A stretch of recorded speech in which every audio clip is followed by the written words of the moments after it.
Right, families. So you might have heard of DeepSeek, and actually, this was put on my radar by my teen, of all things, right? That it is a new artificial intelligence, kind of like ChatGPT, if you're familiar with that, founded in 2023, and out of a company that's based in China. And so, what you need to know is that you plug in a question, you ask it, and then in almost humanized tones, it replies and responds with answers that you need to know. And so, of course, all of these things sound really, really exciting. Of course, teachers out there, if you're watching, I know it makes you nervous to think about plagiarism and kids having their own original ideas. But obviously, we know there are some virtues to being able to search a tool like this and being able to put it into use and take that information and improve our lives.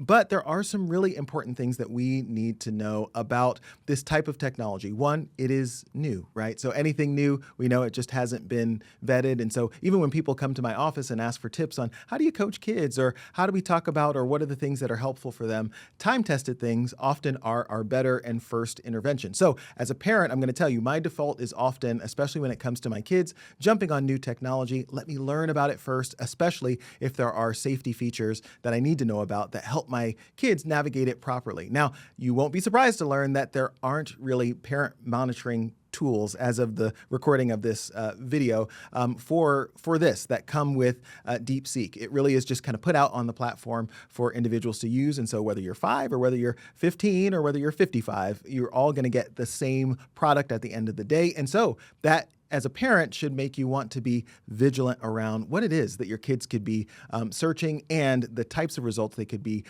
getting back. So this applies to nearly every technology, but especially to this one. So one is potential data exposure. So because of new technology like this, we have to be cautious as well of the information that our kids share. We often forget that even though we teach our kids to not to talk to strangers, we actually teach them the opposite when it comes to Google searching an answer or a request. And so it's good to remind our kids that actually, no matter what device we're using or what app we're using, information that they're giving isn't tailored to them. The person doesn't know them and might not be seeking what's best for them too. And so parental monitoring is the most important way in. Again, when it comes to our kids, it's important in terms of our connection to them that we be their source of knowledge, not because we control all the things and we are the only places of knowledge, but what the internet lacks is wisdom. And so if a child is asking questions about sexuality or about morality or about substance use,